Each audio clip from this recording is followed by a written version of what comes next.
Bismillahirrahmanirrahim. Assalamualaikum warahmatullahi wabarakatuh. Innal hamdalillahi nahmaduhu wa nasta'inuhu wa nastaghfiruh wa na'udzu billahi min syururi anfusina wa sayyiati a'malina. Man yahdihillahu fala mudhillalah wa may yudlilhu fala hadiyalah.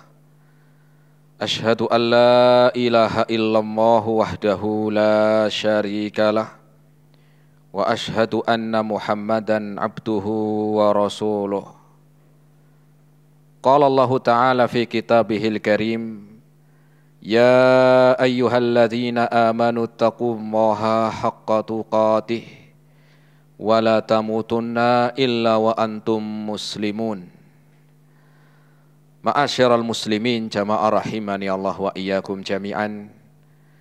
Alhamdulillah, kita bersyukur pada Allah Subhanahu wa taala di kesempatan siang hari ini, yaitu hari Jumat 30 Safar atau bertepatan di hari Jumat tanggal 15 September tahun 2023. Semoga Allah Subhanahu wa taala memberikan karunia-Nya kepada kita semuanya, dan semoga Allah Subhanahu wa taala menjadikan ilmu yang kita dapatkan bisa kita amalkan sebagai bekal untuk menghadap kepada Allah Rabbul Alamin. Kemudian salawat dan salam kita sampaikan kepada Nabiullah Nabi Muhammad sallallahu alaihi wasallam beserta keluarganya, para sahabatnya, dan umatnya sampai hari kiamat nanti. Jamaah rahimani Allah wa iyyakum jami'an, kita melanjutkan kembali di dalam kajian rutin di Balubai TV dengan bahasan dari kitab Kaifa Takunu Miftahan lil Khair, atau pembuka pintu-pintu kebaikan, yang ditulis oleh Syekh Abdul Razak bin Abdul Muhsin Al-Badr hafidhahu ta'ala. Jamaah rahimani Allah wa iyyakum jami'an, kita masih melanjutkan pembuka pintu kebaikan yang kedua. Setelah yang pertama adalah kita membahas nama Allah Subhanahu wa ta'ala, yaitu Al-Fattah. Yang kedua adalah memahami di dalam mengesahkan Allahu Rabbul Alamin, memahami makna dari mengesahkan Allah atau mentauhidkan Allah Subhanahu wa taala. Dan di pertemuan sebelumnya telah kita bahas makna dari kalimat tauhid, yaitu kalimat la ilaha illallah. Kita bahas maknanya, kemudian juga keutamaan-keutamaannya, dan makna dari la ilaha illallah subhanahu wa ta'ala yang dimaksud oleh Allah dan Rasulnya alaihi salatu wassalam. Maka siang hari ini kita melanjutkan bahasan bagian yang kedua dari memahami mengesahkan Allah subhanahu wa ta'ala yang terkandung di dalam kalimat la ilaha illallah. Di mana kalimat la ilaha illallah bukan hanya sekedar makna yang sudah kita pahami, tetapi juga ada syarat-syaratnya. Tetapi di dalam kalimat la ilaha illallah, dia adalah sebagai tujuan diutusnya para nabi dan rasul. Kalimat la ilaha illallah adalah sebagai ucapan pertama seseorang yang ingin masuk Islam. Dan kalimat la ilaha illallah adalah sebagai pondasi di dalam keimanan yang menjadikan terjaganya darah dan harta serta kehormatannya. Maka ternyata jamaah rahimani Allah wa iyyakum jami'an, kalimat la ilaha illallah memiliki syarat. Mungkin ada yang masih aneh, loh kok saya baru tahu Ustaz, ternyata kalimat la ilaha illallah itu kok ada syaratnya. Ketidaktahuan kita bukan berarti itu enggak ada. Sebagaimana pernah kita sampaikan, Ketidaktahuan kita baru tahu hari ini atau kemarin bukan berarti itu tidak ada. Ya. Seperti orang yang baru tahu, oh ternyata di sini ada pengajian ya. Ketidaktahuan dia bukan berarti di sini nggak ada pengajian, sudah dari kemarin ada. Cuman baru tahu. Nah, jamaah rahimani Allah wa iyyakum jami'an, silakan bukunya bisa dibuka. Antum lihat halaman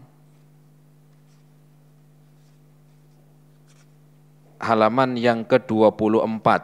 Ini bahasan bagian yang kedua, pintu kebaikan yang kedua yang harus kita pahami dan juga di dalam kita memahamkan orang lain. Halaman 24, syarat-syarat kalimat la ilaha illallah. Sudah ketemu? Silakan dibaca. Antum Mas?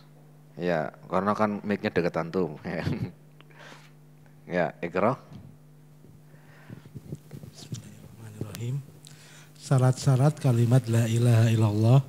Mengetahui arti kalimat la ilaha illallah dengan mengingkari semua yang disembah selain Allah dan menetapkan ibadah hanyalah kepada Allah dengan pengetahuan yang menafikan kebodohan. 2. Keyakinan yang menafikan keraguan. 3. Kebenaran yang menafikan kedustaan. 4. Keikhlasan yang menafikan kesyirikan dan riya. 5. Kecintaan yang menafikan kebencian dan ketidaksukaan atau keterpaksaan. 6. Kepatuhan yang menafikan pengabaian. 7. Penerimaan yang menafikan penolakan. 7. Syariat itu syarat ini terkagum dalam bait Bismillahirrahmanirrahim. Ilmun takinun wa ikhlasun wa sidqu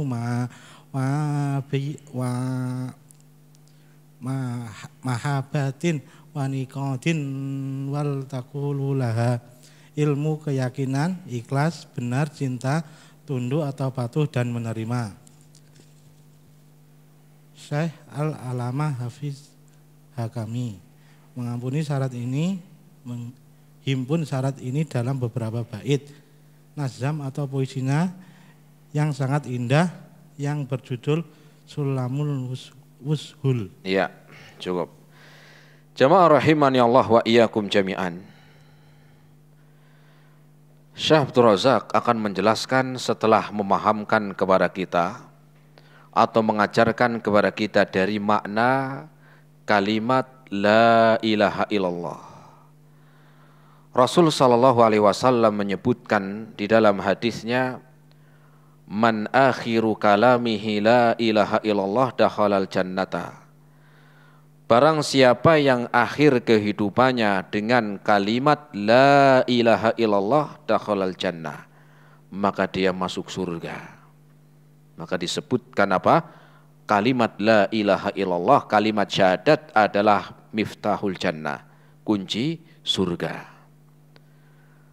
Tetapi ternyata sebagaimana katanya Imam Hasanul Basri, bahkan disebutkan katanya Imam Ibnul Munabbih, ketika ada orang yang mengatakan, bukankah kunci surga adalah ucapan la ilaha illallah, dan kalimat la ilaha illallah ini sudah saya ucapkan semenjak 60 tahun yang lalu. Ini sudah cukup karena ini sebagai kunci surga. Maka beliau mengatakan, betul. Walakin alaysa miftahun walahu asnan. Bukankah, ya, beliau pun mengatakan, bukankah kalimat ya, la ilaha illallah adalah kunci surga? Maka beliau mengatakan tentu. Walakin alaysa miftahun walahu asnan.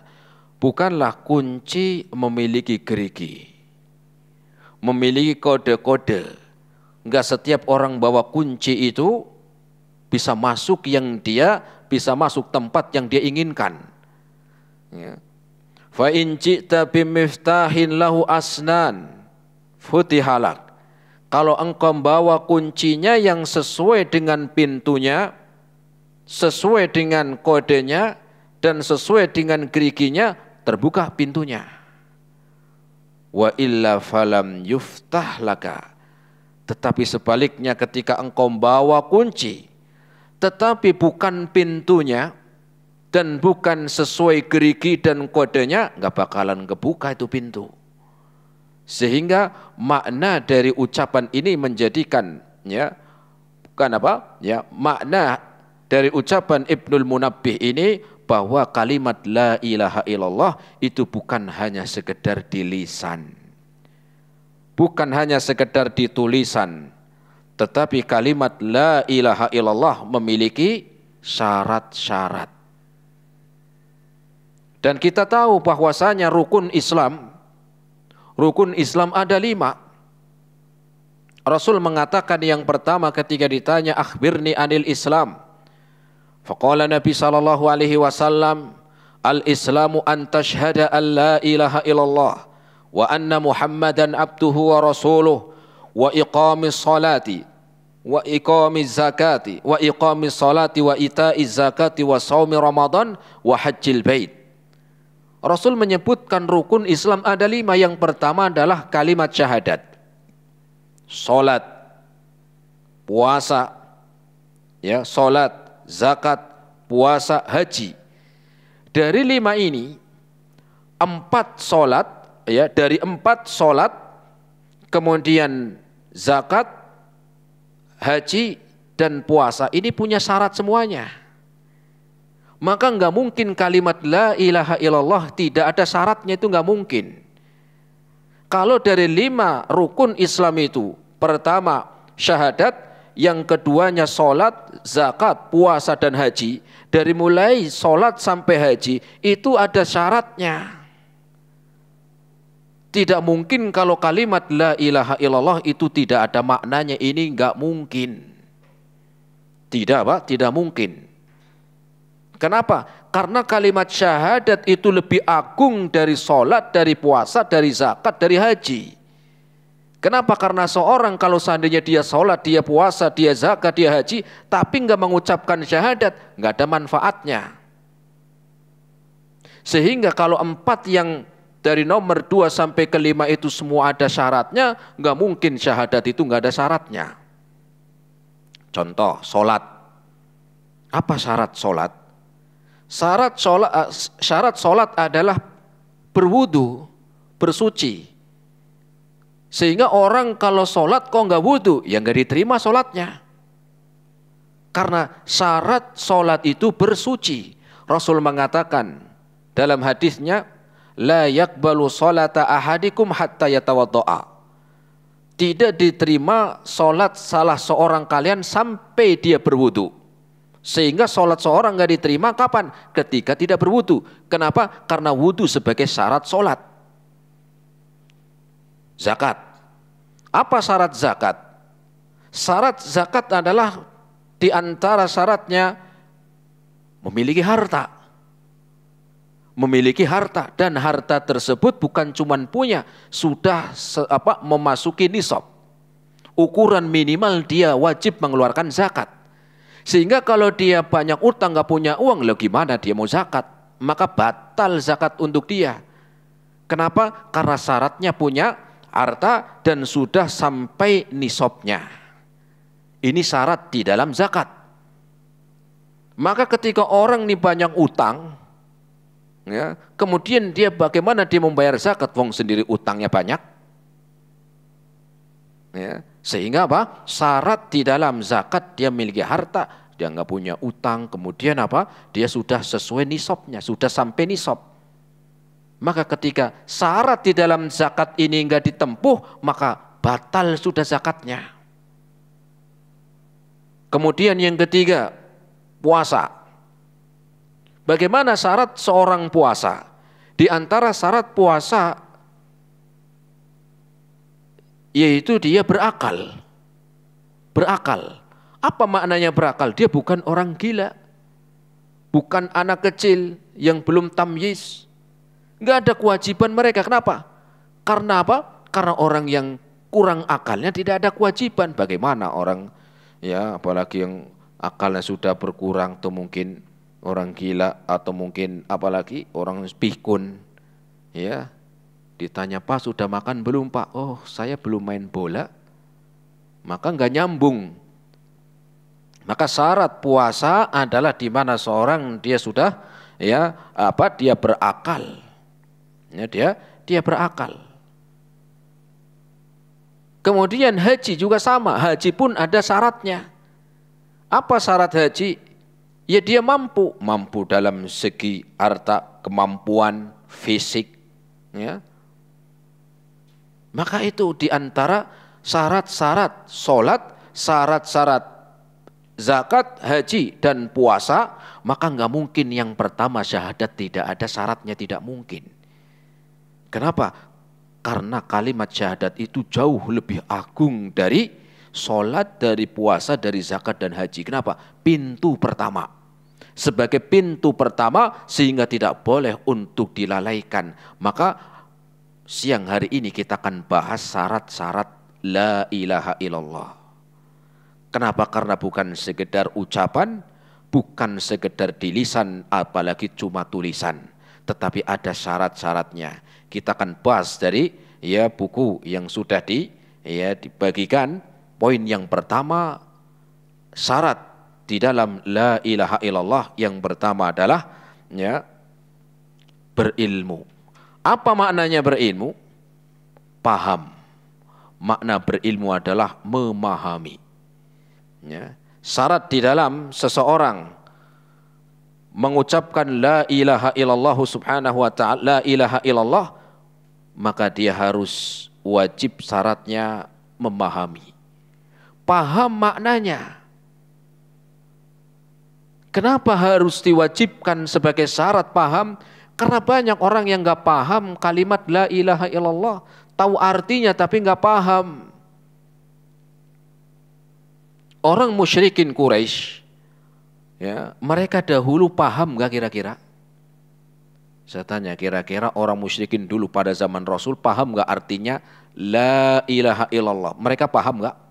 Paham, bahwa mereka orang Arab, bukan orang Arab lagi, orang Arab tulen. Apa tulen? Orang Arab asli, jemaah. Bahasanya bahasa mereka, Quran diturunkan dengan bahasa mereka. Mereka juga kalau ditanya siapa yang menciptakan langit dan bumi, siapa yang menciptakan alam ini, mereka ngomong Allah. Tetapi mereka tidak memahami makna la ilaha illallah. Walaupun mereka paham tapi tidak mau mengamalkan. Ya. Maka syarat yang pertama di dalam kalimat syahadat la ilaha illallah, paham artinya. Ya. Paham. Orang musyrikin dulu paham artinya, tetapi mereka tidak mau mengamalkan. Ya. Berbeda kaum muslimin, masih ada orang-orang yang mengucapkan kalimat ini, kalimat mulia, tapi nggak paham isinya. Karena padahal kalimat syahadat ini bukan hanya sekedar di lisan, harus dipahami. Apa dipahami artinya? Kemarin kita sudah sebutkan makna dari la ilaha illallah adalah la ma'buda bihaqqin illallah. Tidak ada yang berhak untuk diibadahi, disembah selain Allah subhanahu wa ta'ala. Baik itu dari kalangan manusia, kalangan jin, kalangan malaikat. Ya, tidak boleh dijadikan peribadahan, tidak menjadi untuk disembah. Kemudian menentukan, mengecualikan hanya satu, yaitu Allah subhanahu wa ta'ala. Sehingga ketika seorang beribadah di masjid kepada Allah, kemudian ketika di kuburan mintanya ke orang mati, maka hakikatnya belum memahami makna la ilaha illallah. Kenapa? Karena dia menjadikan peribadahan ada selain Allah, padahal sudah ngomong la ilaha illallah. Sehingga belum memahami makna dari la ilaha illallah. Dan ini disebutkan di dalam Al-Quran,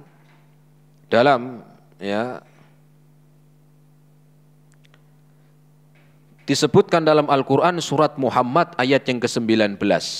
Surat apa jemaah? Surat Muhammad ayat 19. Kalau di buku itu tidak ada. Ya. Maka dicatat ya, karena di situ hanya menerangkan inti syaratnya, tetapi dalilnya tidak disebutkan. Ya, maka kita ya jelaskan dari kitab yang lain, makna atau syarat yang pertama memahami itu sesuai selaras dengan firman Allah dalam Al-Quran surat Muhammad. Dan syarat-syarat ini itu bukan buatan sendiri. Kenapa? Semuanya telah diterangkan dalam Al-Quran. Semuanya telah diterangkan di dalam dalil dari Al-Quran ataupun dari sunnah Nabi SAW.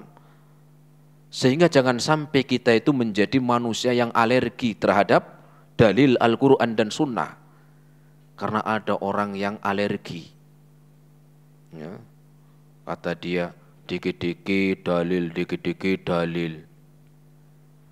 Agama kita kalau enggak dibangun dengan dalil mau pakai apa? Kalau agama Islam ini tidak dibangun di atas dalil dari Al-Quran dan sunnah Nabi, mau dibangun pakai apa?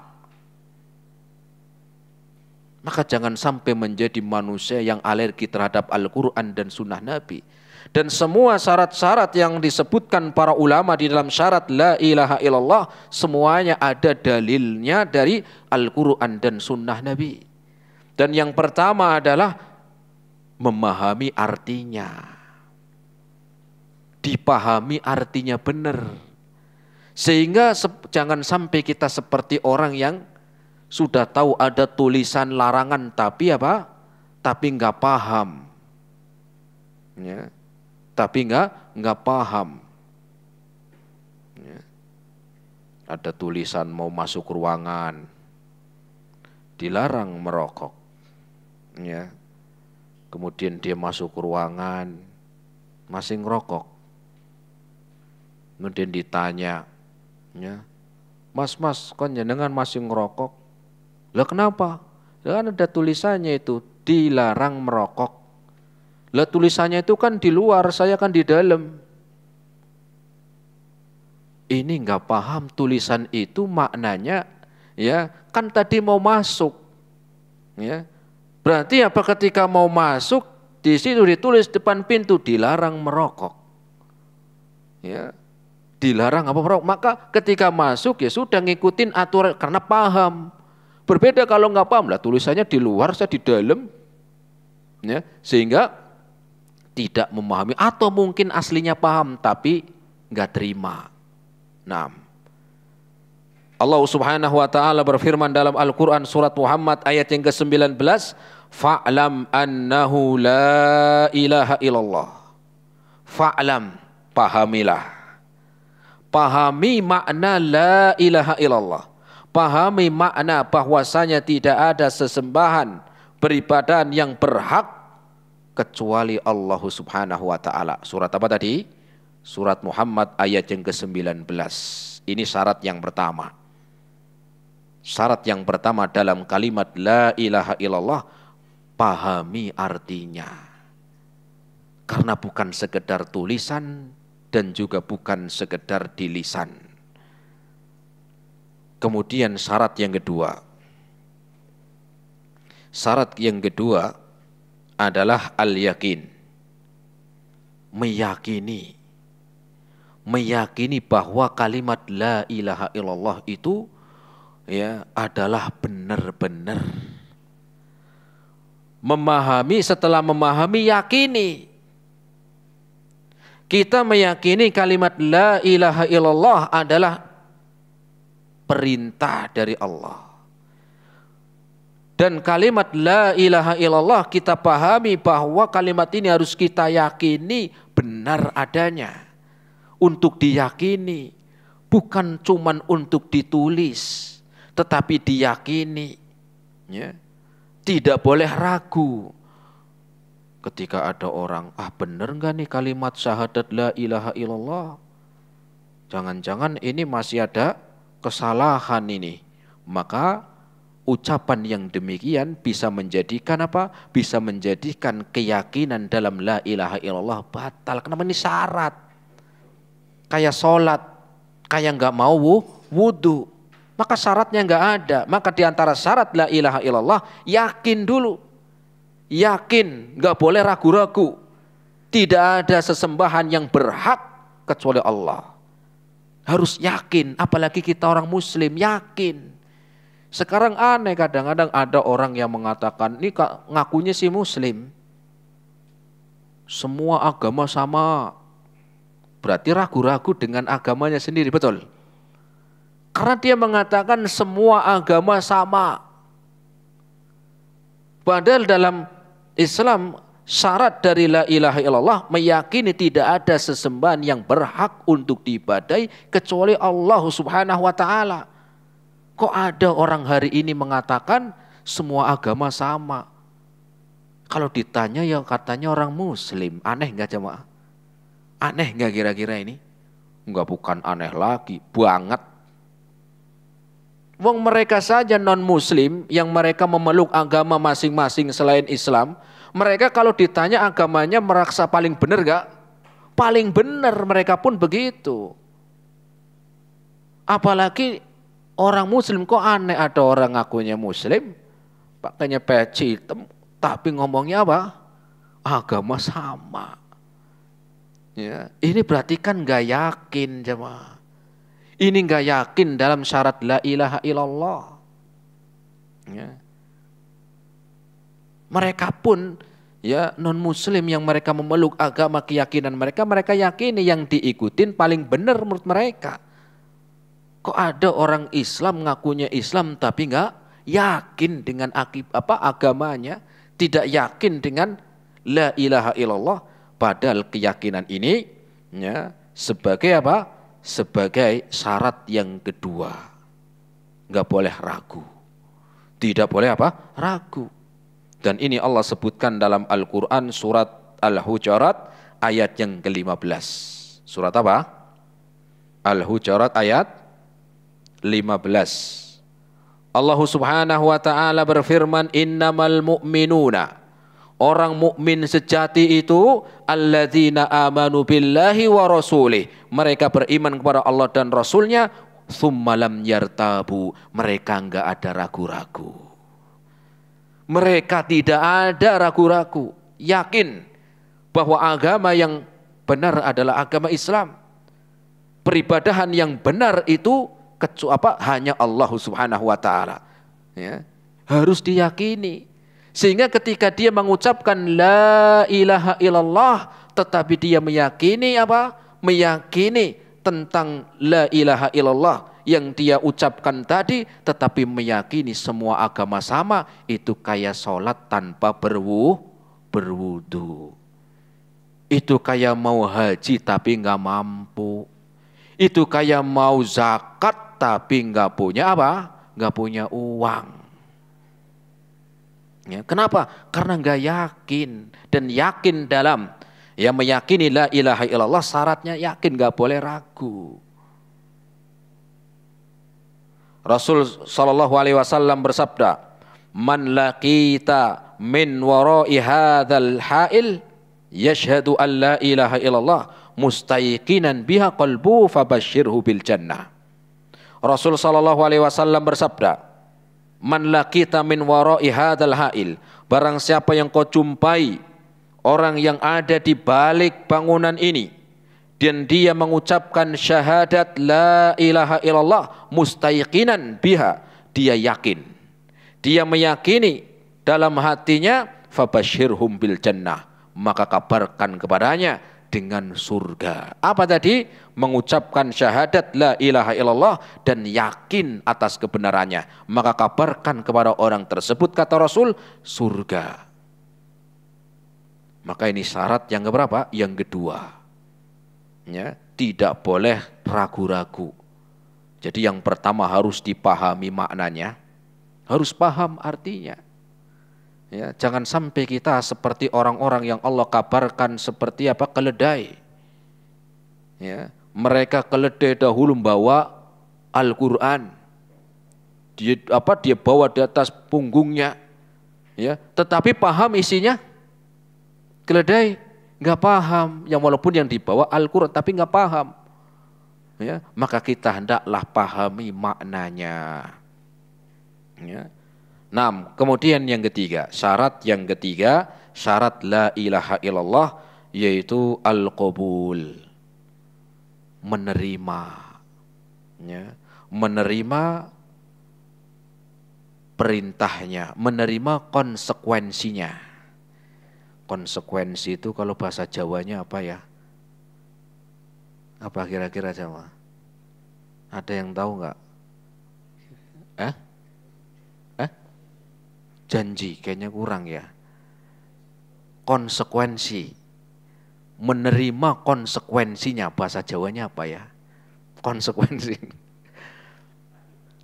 Akibat lah, kurang lebihnya seperti itu. Kayak antum mau kerja, ya, sudah meniatkan, sudah diterima, sudah ACC, sudah tanda tangan, maka siap menerima konsekuensi, siap menerima perintahnya, siap menerima, ya, arahannya, dan siap melaksanakan peraturan. Itu maknanya.